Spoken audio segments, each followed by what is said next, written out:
Okay, nkwaniriza nnyo aliko Kookie Promotions to the world amanya nedobozi siri mulala mbera MC Chiye mbatumirako kusinzira Kampala Uganda olunaku olwaleero era nga olunaku olwaleero tugenda kubeera nga tutunuulira edition Sobi Jane edition ngenda kuba mpayamu ne Professor Kabaka Kifeesi is an analyst musajja mutunuulizi wa nsonga mu mbeera zonna ango zonna tutera okuyitaweyo mwenna abasinzira okulabika nti mutugoberera wali ku Smart Biz naye nga olunaku olwaleero nkwaniza ali ku Kookie Promotions kasooke atweyanjulire Kabaka Kifeesi tugendere ddala mu maaso nga tuli mu the journey of Sobi edition nkwaniriza sebo kale sebo nange ndi musanvu nja okulaba amanya bampita Kifeesi muzukulu wa Tefero mundu bwe mbiraba gwe sibo birengera ate era nga nze Professor Kabaka Kifeesi today tuina the talk of town. It's unfortunate to the family eya Sobi mukulu Serunjoji olunaku olwaleero okwegamba atutte wiiki yonna amawulire naye nga twagala okusooka okulabika ntutunuulira olugendo lwe n'olunaku olwaleero ebijja bibungesebwa oba bibyogerebwa as well abantu ebiseera ebisinga babeerawo mu bulamu bw'ensi eno naye obaako emirimu gye bakola at stage ne bakyuka so katunuulire Sobi abadde ensi yamutegeera okusookera ddala nga bamukarakitalizinzeeko omubbi ye gwe mbadde omulimu gwe era gundi mbadde kyemanyo ziraba so mpaka we yalokoka mu kulokoka n'aventuring nadda kusaidiza eby'ettaka ng'agonjoola mataka era tuze tumulaba mu series nyingi ez'amawulire gwe ng'omuntu first of all olugendo lwa Sobi ng'omuntu obadde manyi wali omuwuliddeko omulabyeko omutunuulira otya Sobi kikyabadde ne kikyagenza okufa kyali bibiri byawukana abantu mu bulamu tulina journeys oba baziyita series of life that you can have a bad series of your life and then a good one. It is all about the transition. Ojja kutunuulira nti nze nagenda okumanya Sobi around 2017 ku shemo yali ku radio emu nga waliwo MP omukati eyali amukyaziza nga mukolako interview najja ne yewako confession of his past. It was a trending story okuba nti omuntu avuddeyo n'awa critical information eri secret into public nti ye gundi bakolanga bino ne bakolanga bino ne bakolanga bino which most people perceive to be okuba nti oba yali yeewaana. I condemn the act. Naye ebintu ebisinga naye ku audio yagamba abantu lwaki badda wano ne bannenya nze nga nvuddeyo ne neenenya naye abantu bangi nnyo bakoze ebikolobero ne bagenda mu kyaki nga tetubitegedde na bitegeera ate tetubalinaako buzibu okitegedde oba avuddeyo n'agamba ekikolobero n'agenda mu kyaki ye lwaki mumwembulesinga mangu nti ye akyuse alokose naye atagenze mu kyaki bw'aba akyuse ye temukkiriza nti akyuse okitegedde kibi nti Sobi alina abantu abafiiridde obulamu bwabwe mu lugendo lwe olw'obulamu. There is what we call Kama. Kama is a beach. Reason being, a beach will hunt you if you mess with that beach. You get it? There is no sin that goes unpunished. In life, there is no sin that goes unpunished. A lot of people come into power after slaughtering some heads. It is the game of politics. That's why they call it a dirty game. You get it? But because we don't have evidence of self-confessions that I killed so and so and so and so and so and so. Tetubalaba bwe tutyo. Si kirungi omuntu okutta omuntu. Naye bw'aba avuddeyo n'agamba nti nange njagala kukyuka lwa nsonga ndabye byenkoze bibi. We tend to blend in. Kubanga ebintu ebisinga taba kubyogerako tetwali bitegedde nti ye yabikola. Era twali badde tuteebereza ye yabikola. Makyazi nti atuse ku era ate n'abanga state ate mweyambisa okwongera okukola ekintu ekitali ate era kituufu ng'ekozesa ye nga front. Nti bamukozesa okuyamba ebintu by'amataka. Issues of land in most cases are solved by violence because the land law system is also not clear. Omuntu agamba ati alina ekyapa nti kuliko ow'ekibanja. You get it? Ogamba oli wa kibanja omanja kukinga nagula mu ttaka. Okitegedde? So issues z'ettaka zirina okubeera nazo clear. Ow'ekibanja ayawukanira wa ku w'ettaka. Kuba ekibanja tekiriko square yaguni nti boundaries bwe ziti. Naye watayita ate akulaga. Kati oli agamba nti gwe on top of my land. You get it? So we need to understand the issues in question. Waliwo ekintu kimu kye bagamba when there is working with the devil to do evil. Kwata ekigambo devil, D-E-W, D-E-V-I-L. Yes. Divide by the word evil. Cancel the word that are similar, the letters that are similar between devil and evil. You will remain with one letter, D, which means death. When you work with the devil to do evil for the devil, you die. Yes, sir. Kyovolaba nti akabwake weerundira katuuka ne kakuluma enteegateega. So you cannot know what is really going to happen after whatever you're going to do. Scenarios nyingi nnyo abantu ze balina theories nyingi nnyo eziriko okufa kwa Sobi. Nze ng'omuntu sikiriza mu kibi yakola. Naye I wanted to see how far will his transition be in the future. Much as people who also by the fact issues ya Sobi nene nnyo. Erimu the negative and also the positive. Sobi mu 2021 yavaayo mu mawulire n'agamba bannayuganda mugende mulyo Christmas tebagenda baako kye bakola babbi tebagenda bakuba. And indeed ababbi tebaali bangi nnyo tebakolako bantu bulumbaganyi Christmas eyo. From the high command. Yes, because the high command has a voice over his people. But what does that also entail? Kitegeeza nti obubbi obuli mu Kampala, it is a systematic way of stealing or thuggery. Nti balina ne high command, nti balina respect gye bagiwa. Nti bwegamba let's not do this, they do. Let's do this, they do. So it goes back into saying that it is a systematic way of robbing Ugandans of their property. That is also now into land issues, land water, land and everything. So when you analyze this thing, you must know. Bwaba yatuuka n'atowa order. Order egamba nti bannayuganda mugenda nyumirwa Christmas nti agenda bakwatako ne batakikola. Abadde alina respect mu bantu abakola ebyo ebintu nti bamuwuliriramu. Almost ye ensi ebadde mulabanga Pablo Esikoba we Uganda. Naye Sobi si ye yekka abadde nga mumenyi w'amateeka ng'ayingidde ebyobufuzi n'afiira mu lugendo olwo. Abantu bangi ababadde mu bumenyi bw'amateeka ne baba assassinating mu lugendo olwo. Eyindi y'omwaka guno gwennyini mu March ba assassinating era politician naye ng'era naye abadde drug dealer e India. Gwe battira mu lujjudde mu interview y'abannamawulire Makati. Omwana najja n'akuba amasasi. Inti system ebaayo oluusi ebiseera ebisinga ng'eri abantu abatakwagala nti ne bw'otuuka. Then n'ekirala ky'otunula bw'oba otunuulidde issue ya Sobi ne death ye. A lot of questions. Before we go there, olunaku olwaleero olowooza transition ya Sobi ogamba nti alokose n'ava mu mugundi mukuba empoole okulabika nti akwatayo nadde eno ogamba yali authentic yakikakasa oba just neno gye yadda omuntu asobola okugamba nti omuntu akaze tekeebuliza ayinza osigala nga there is certain things that you can't get away with. You can pretend that you are a changed person, but has your behavior changed? You get it? Yeah. If he was planning to be, olabanga Bobi Wine bw'akikola. Music owokuba nti kati ayagala kubeera nono nti kaputaala kaki ya droppinga. Now he sings sensible music. He transitioned into revolutionary music, ali political. Yakyuka ntakyayagala kuwulira biifu nti ate Kamiri teyayimbye ono yayimbye gundi yakoze biki. No. He wants to change a new chapter. But for Sobi's case, the transition was good nti yava mbubbi obw'okutegumbula abantu n'okunyaga n'agenda mu kintu ekirala ate nga nakyo kirina consequences endala ezimuleetera okugjayo character ye eri violent. Okitegedde? People only become saved when they know the next option I'm going for is much more better than the previous one. You graduate. People only can be, is it salvation? They only receive salvation after realize chovola banaba sinzo gena mu dini y'obulokole singa badde dini nge bakonvisinga nti bagenda mu gayena singa dini nkalu naye bagamba nti wano ensi ekunyize nnyo wali ogenda beera mutaala.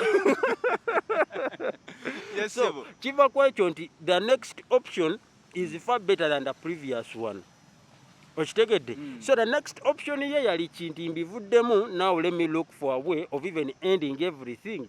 I have a voice of command. Yes. So he was trying to join the political game, which also has other ebirala. Yes.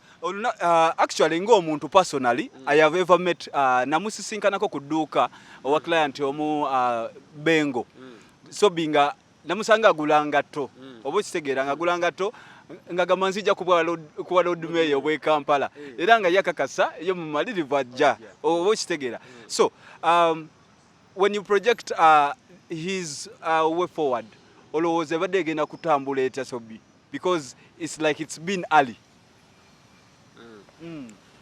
Ekizibu mu politics wa Africa kimu, whether you announce earlier or too soon or late, those who want to get you off the list can do anything possible to get you off the list, because there are people who don't want. There is nothing wrong like having a highly competitive opponent. Omusajja yabaso aina commanding abayaye. And in most of our political games that we do, we hoodwink abayaye by giving them simple large money, 10k, 20k. Now one of them is rising up into that same position. What do you expect? Do you have numbers that you are going to convince to follow you? That's the question. So his death serves as a blessing in disguise on one side, and it's also a blessing elsewhere, or a curse to his groupmates. Because you need to see, when people do whatever they do in society, what is their transition meaning to the rest of the people? You get it? Nti abantu baba n'ebifenna tetuli batuukirivu, tuyina data games zaffe, nange nina data games zange wadde zange ziri ku bakazi. Nze sitera nnyo okubeera na muntu omu kyekizibu kyange, naye nange si ezo kati abaagala omuntu omu eyebadde ate game. So naye jasanga abantu nti buli omu alina issues ze za fighting nabe. We all have demons we are fighting with, the devils, the things that we can't see, and we are fighting hard to get out of them. Kubanga ebintu ebisinga tubikola tuli baana bato, okitegeera. Ate transition gyabadde atuseemu abadde almost ayingidde late 40s, early 50s.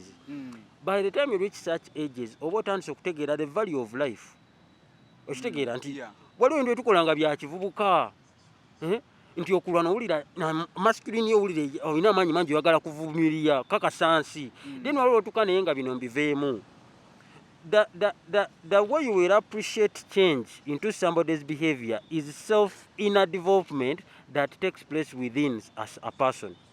Nti si gwa mukubya enjiri nti n'akyuka nti gwa mubulidde enjiri omubuliridde. Omuntu bw'atuuka naye kuba mutima nti kankendeeza omuze guno okuba nkizudde mubi, aba naye awulira nti kyakola akikooye. Maakyazi ayinza obba tasobola correctinga kye yakola.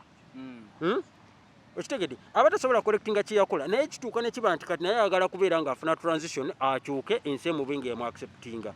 Era they seek for forgiveness from the public. Kyovula abadde ayagala nti at least the reward gye nsobola okubawa kwe kuba nti reward yakuba nti either if we can clear this mess up, then let's sort it up. Though much as his political ambitions were in line with something that might seemingly solve the issue is if aba afiiriddwa obulamu bwe mu game bweti, tukakasa tutya nti bw'aba abadde atuseyo ziba tezigenda tukweyongera kukola bikolobero birala, kuba already yabeera mu driving seat. You get it? Politics plays differently when you're out and plays differently when you're in.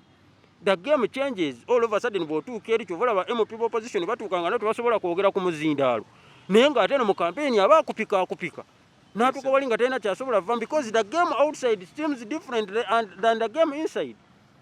When you reach there inside in the game, oba olengera ate buli omu kati we are understanding ate wano badde nedda no reasoning. You get it? It's about emotions outside, but inside it's logic.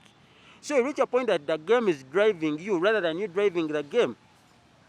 Then ekirala, abantu abasinga rising to power with the elements of violence, nti alina ku background ya violence, they are most likely in all sense, in all examples of politics with history, people who have risen to power using violence and killing some people in their life of history, they easily become dictators. Go look around the politics of some countries. Okay, awo wennyini nga tugenda mu maaso, olunaku olwaleero the whole Uganda nja kigamba nti ojja gitunuulira ina general perspective nti ebadde tekungubaga, ebadde nga appreciating at the death of Sobi. Abantu message eno kubanga ndabye family n'okunyola okungi bagamba n'omubuulizi abadde abuulira yagambye omuntu asalira omuntu omusango mubi nnyo ate okusinga n'ono gwagusalira already abadde afudde. Olowooza ki abantu okubeera nga olunaku olwaleero balinga abacelebratinga okufa kwa Soviet nga yali ya confessing anti banange nabivaamu. When you nurture a society that fills so much with emotions, misjudgment uprises. You get it? Abantu ne bwe weetonda gye bali n'embulamu obwa bulijjo girlfriend wo naakukiitingako bwe kikunyiga ennyo ne bwe lyetondera emyaka 1000 toli musonyiwa lwa nsonga payini nnene okusinga gye bwetonzeemu. Okitegedde kiri mbulamu bw'abantu. Abantu kale kankisomesebwe nti society etunakyalinga oba etusomesa nti tulina obbanga tuforgivinga naye tebatunnyonnyolangako tuforgivinga tutya. Tumanyi kigambo nti sonyiwa naye osonyiwa otya. Question nkulu. Then ekirala abantu bafiiringa bita nti si goyinza obba Sobi talina muntu gwe abantu abasinga tabatuusanko bulabe naye aliyo beetuusako bulabe nga obulamu bwabwe bwakyuka n'ameesinga apo obulamu bwabwe lwa ye kuba nti ayagala kwakivinga ego ye. Kituufu eri abantu abafiiriddwa obulamu bwabwe abantu babe baagala family basifiirwa bataata bintu bingi nnyo nti omusajja yali akukusa akasente kagenda kubbulula bizinensi ya family omusajja family neefiiraawo bizinensi neegotaanirawo. Kati abantu nga batasobola kusonyiwa ne bw'oba ofudde mu ngeri eyo era gwe okufaako kujjamuwa essanyu. Okitegedde? Buli gwokola ekikolobero ayagala naye ekikolobero kikutuukeko afiiringa justice. Buli omuntu lwafiiringa nti justice tekubaddeeko afiiringa bubi. Kino sinze ndi nyuto siina sayidi gye ngwako. Njagala mbawo ekintu idea nnungi ntuufu. Lwa nsonga gw'ofiiringa nti you are unfairly judged tewamuyinaako buzibu n'ava eri nakkuba. Ababbi bangi babbi abantu bakuba abantu obucupa ne ku lusooka bagenda bakuba akubbako kasimu akubbako biki nti ababbi bakola ebintu bikolobero eby'amaanyi ennyo eri abantu n'alowooza nti yajja agenda lwakuba nti bagisomesa okusonyiwa. No, you must pay for the sins that you do commit at certain point t. If you don't want people to celebrate your death, do good to them. There are people who die and people almost cry out almost the entire nation. If you don't stand with the people, they will stand against you. So the easiest way to do all of us, the role we do have, we either pro people or we oppose what the people go for. But si kirungi gwe okutugumbula abantu anoloza bagenda ku celebratinga. Things don't work like that. We are humans. We are humans. Abantu abafiirwa abantu baabwe nga tebafuna justice kati kekadde ke bagamba Katonda ababasasudde. So the question is whoever is doing into this bino ebintu by'okulwana muyina gwe kwetunulamu ne mwekubamu tooki. Bwe mbanze nkubye abantu baneeno bo bafiiringa batya munda kuba omuntu ogenda mukuba ekikondo mukube kapeeva ku mutwe mukube ennyondo mukube enkumbi mukube biki byonna byagala gwetwala kasimu naye ng'omuntu omulesekedde damage eri detriment for life. Abantu bafiiriddwa amaaso bali mulago bali ku bibbiiro ebinene bali ku oxygen lwagwe wayagala akasimu ka miliyoni 2 oba ka miliyoni 1 okatwale go ofune ekyokulya. Nobody can come and cry with you when you're dead. They will have to celebrate that God has paid you because there is karma. What goes around comes back around. You get it? So we need to say bw'oba oyagala kukola abantu bakwagale kola abantu bye bajja okwagala. They don't expect you to do evil. And then all of a sudden you come back in the future and you say, because I'm confessing, these people will embrace you. No! We have feelings, we have emotions. Inti nange omuntu wange gwe nafiirwa bintu ebitamanyiddwa. Abantu so bizinzo oba ye talina byakoze. Naye lwolo ye nga komanda. Ate akomandinze abantu bangi abakoze ebintu ebibi ku bantu. You get it? Nti yakoze ebintu bingi abantu abakomandinze ba inspirinze okukola ebibi abaagala okubeera ba bad. Ate bakoze ebibi bingi nnyo ku bantu. Mu ango z'otalaba nze njagala mpeyo omukazi omu ku nsi kuno nga tebamubbangako ssimu. Bwe baba abakazi 5 nga basobola commentinga nti tebababbangako ssimu baveeyo bawanike. Golooza afiiringa bulungi nti Eva alina budget yagula masimu mapya. No. Nayagala obeera ne property ye. Be babyeko amataka bangi nnyo mu issues ezimu. Be bakoze ebintu bingi nnyo okubibwa kika kintu nnyo. Kati gwe bw'oba oyagala nti gwe onakola ebikolobero olw'okuba nti society ogikiriza ejja kwembracinga. You can only change or alter your behaviors when you get off whatever you've been doing. That is what we call salvation. You become a new being. But he became a new being and he engaged into a battle. So he was transitioning, but he had not transitioned. Okay. So mukugendera ddala maaso olowooza ettaka lifuuse ettaka. Wotunulira gundi juzi twali ku Gaza.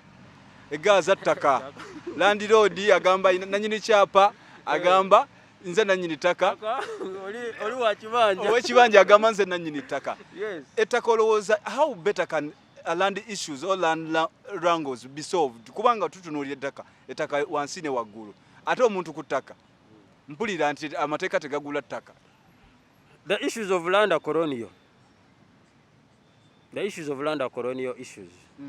Until we go back to the backbone of the colonial land tenure systems of 1928, the Land Tenure Act, or the Land Act of 1928, where the mistake came in. Inti omanyi obutasoma byafaayo bya ggwanga bibigendo tutemyatemya mu fuuki ate nga tugendera kwetematema lwa ttaka. Abantu bangi nnyo olw'okuba bamanyi system ebadifendinga ku mukono guno bajja kukola byonna ebyobukolobero eri abantu abayini ku ttaka bo babagobeko. N'abalala olw'obutamanya ki kye balina mu biwandiiko byabwe oba mu byafaayo byabwe baluuzinze ettaka olw'obutamanya. Kati ono n'akozesa system n'obutamanya bwo akunyigirize ku ttaka lyo. Okitegedde? Eyaleeta busuulunvujjo ne ow'ekibanja n'ow'ebibanja n'obutaka. Oŋŋamba oti ettaka lyange liri katugambe ku 10 ku 3 ku 4. Kati oli najja n'aggamba nti ye ate naye alinako ekibanja. What is the difference? Nze I bought land in a title. Yes. Ate ogamba gwe oli wa kibanja. Are you part of the top? Or you're on ground that you're using the top soil? You get it? We need to understand what is the land. But tuddayo ne tulaba abantu bonna abajja bonna writing me the land issue is a colonial issue. Abatwazi b'amafuzi b'amatwalo bwe bajja wano kye basookerako okuyaayaanira lyali ttaka lyaffe. Because you cannot rule people or lead the people minus you having the control over their land. So grab the land. How do you grab the land? There is no political way of grabbing land that is illegal. They are all illegal. That's why they're calling it land grabbing.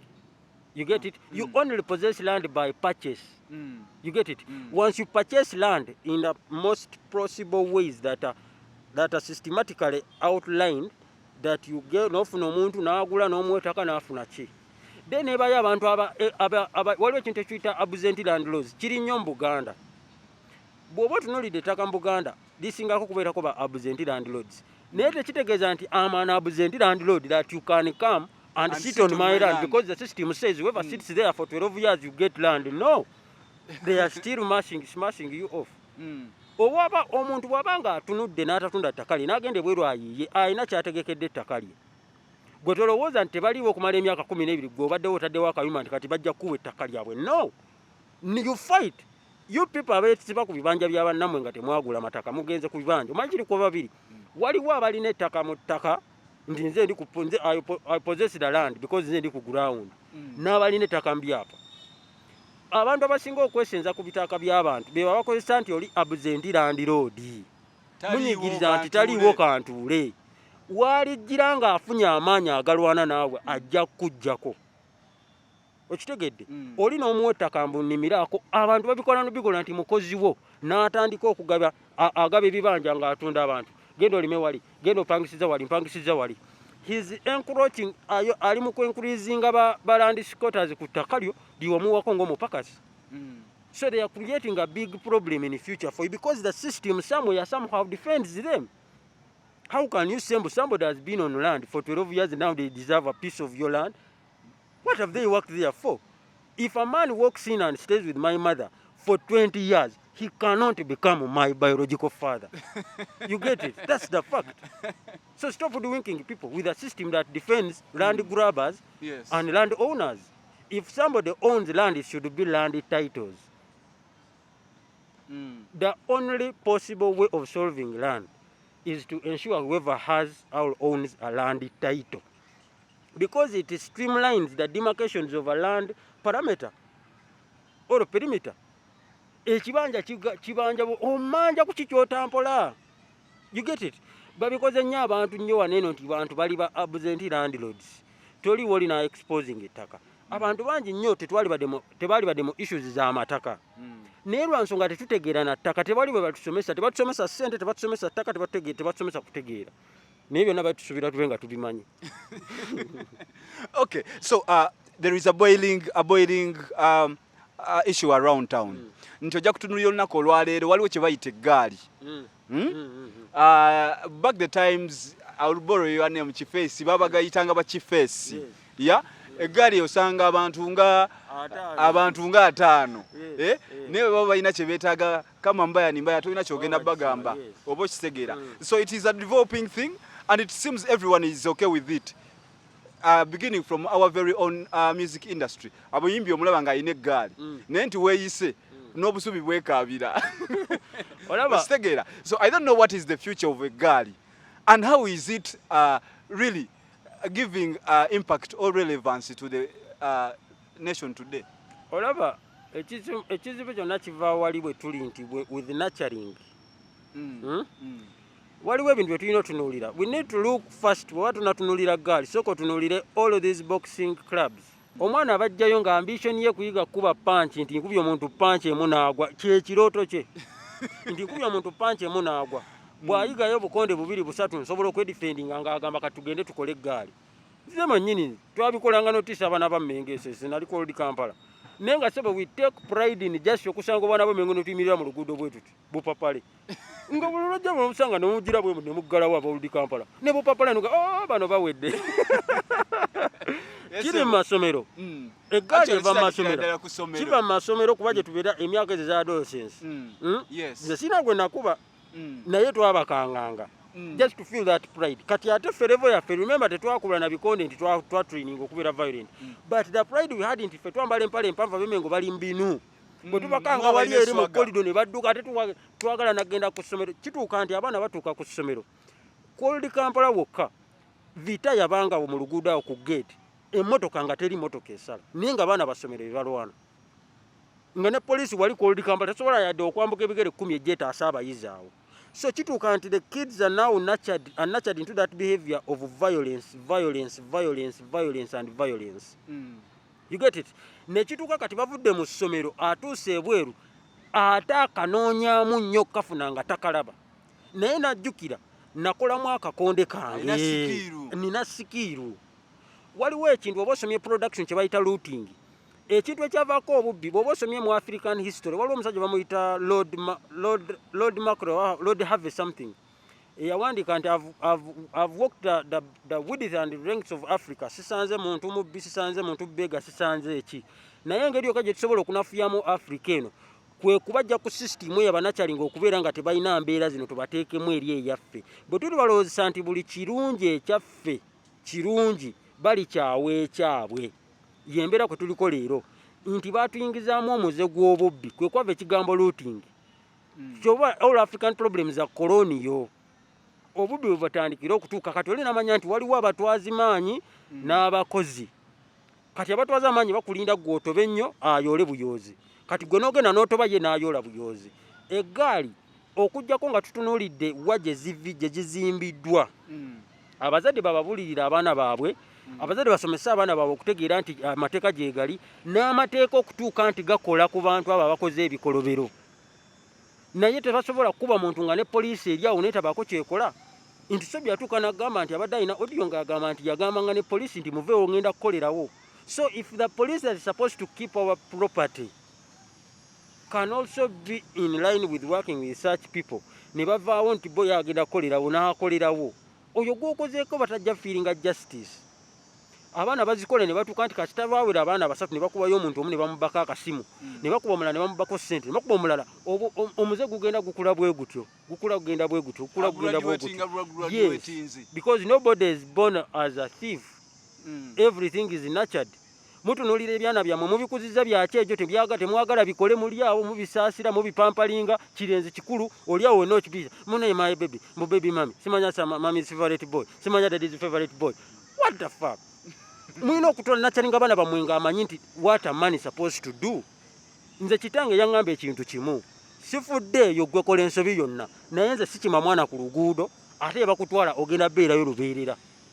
So whatever I did as a young boy I knew muzeyi tagenda kunkima ku luguudo nti emotoka entomedde takima mulambo ku luguudo tukuba nali nyingidde siketi yaŋŋamba nkulabe ovuga obugato obwo butambula naye kenza nkusanga genda nga bwe lugenda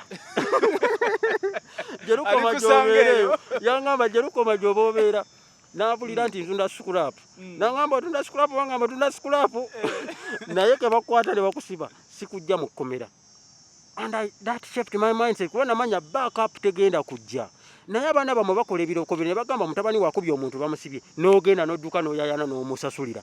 You're nurturing a wrong behavior into your son that is going to mushroom. Okitegedde? Atuke nga kati ali unruly because they know my parent is going to come for me. Daddy gyali ajja kyobola abaana bonna abasinga abaana abasinza okugenda ku street n'okuyingira mu biki be baana abakyawa their fatherhood harsh treatment olwo nurturing. Nti bamanyi bamugamba omwana munange n'adduka omwana n'ava ewaka. You are the one who killed your sons and turned them into the beasts they are now today. Instead, you should have chosen the parents to be the monsters to your kids so that your kids grow as humans. Now you became the humans and your kids are now becoming the monsters of society today. Kakati, olunaku olwaleero njagala okumanya there is abamu kuba member ba Sobi baba badde akola nabo abavuddeyo ne beekubira enduulu beetaaga bwenkanya bagamba report police erina okulabika nti eyongera okulambulula. Then bagamba ne bannaabwe abalala bagenze bafa mu mbeera eyo. So literally this kind of group is seeking for justice nti basobole okulabika cases zino bazifangako eggwanga we liri awo ssebo. Nze abayaaye mbamanyiko ekintu kimu, justice gye balina eri informal abo bwenkomye. Justice gye balina eri informal. Ffe twali kali kanyogereko experience yange. Omuvubuka yali mu toilet nga balwanira kabola ku Old Kampala. N'amukuba ebikonde n'alowooza abwangudde. Omwana oba yajjawo akasimu n'akubira abalenzi. Kati nze nafuluma ku ssomero ssaawa 9. Ngendo lengera abavubuka batudde ebweru ssaawa 8 patiently. Ngombe yabakubira ndoze sanga mukaga nti musale kavaka tukakube obugatto. Onkugambye omuvubuka zigendo era 11 abayayi mu baana bonna abaliwo banoonyamu ole yamukubye. Ne bamukuba obugatta okuge. Kati naye nga ina ganga ye naye nakola kyekimu neno nemulinda. Nabeera akawungeza akadako enkera ne basotono. The war with those who want to use force as a medium of exchanging their justice, the war will end with violence again. The law can't give them justice.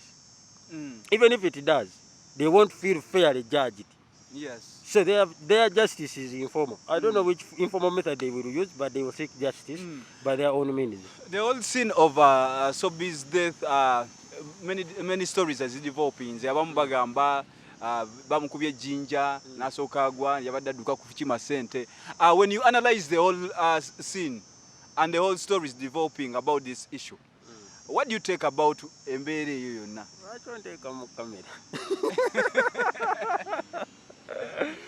Okay, ekintu saagala kugamba nti ndabaddeyo. Endowooza yange. A lot doesn't add up. A lot doesn't add up. Seriously, a lot doesn't add up. I've ever been in a situation whereby just 5 gang members of a Chifesi group almost freaked out an entire stadium at Katikati, twali kadanke. Abayaye batano batukolako olumba munda mu Katikati nga Navi yayimba ne Chameleone ffenna nga tuyoya kuddaka. Kati oŋŋamba otya nti abaana kyalo bo beegangiza ne bakuba abayaye 25 ne battako ne komanda ako saakategedde.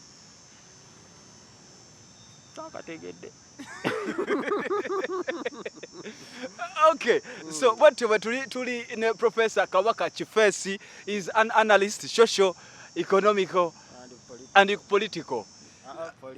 Politics. Si politics. Okay, so ngatumaliriza. Olowooza how is abantu kubanga kati sawa zino there are 2 parties. Party enyigirizibwa ya family. There is a sequence of events that do happen with people who come into the celebrity line obakala abajja mu open. Tugende back into 07. Philip Lakedube yavayo just it linked into he was eyeing because yali atandise okubeera nga he was nurtured by Nelson Mandela. Era by the time of his death in 2007 Lakedube kyali kigambibwa nti Nelson Mandela yali atandise omunakyalinga okujja for the presidency of South Africa. Lucky Dube was shot ng'ali ewaka. Yoba yali adda waka. Yali azaayo baana bakanga bayingira mugeni bakuba amasasi. Nga ne bafuluma nti abadde Nelson Mandela munakyalinga kujja mu politics. Waliyo World Cup wa 2010 baali basoose kulonda Lucky Dube ne bamutta. World Cup wa 2010 yali South Africa ne balonda ne babuukira Michael Jackson mu 2009. Michael Jackson yalina This Is It event. Nga This Is It yalinga last show ye lwansonga nti Michael Jackson yali ayinga becoming a president mu 2012 mu America. Michael Jackson n'afa mu bintu bye tutaategeera. Njagala tulabe sequence okuva gye zivudde nawo we ziri wano. Lucky Dube yafanga alina political ambitions. Michael Jackson n'afanga naye alina political ambitions. It's my all access. Alina ekifo ky'abadde ayagala okuggyako mu 2026 naye yafa mu ngeri etaategeera. Lwaki ono yagambye naye ajja kuwa Lord Mayor yavuzeewo bye tutaategedde. Oba kitegedde? There is a problem that we don't see. Then when you look at things also, there is a political group that I can't mention on this year that has been using a group of gangs to terrorize other members of the same group, using this group of gangs. What if? Tubadde n'ekifeesi, Professor, thank you very much. Yonna gy'osinzidde okubeera ng'oli ku Kookie promotion to the world. Tubaawo for your exclusive updates, interviews, and of course events that are transpiring in the world or in the country. Amanya n'eddoboozi mbadde MC Kiye, sikoze nzeka ne Nico ba Kookie. To the world, Kookie promotions for now, mubeere bulungi, mwerabirire.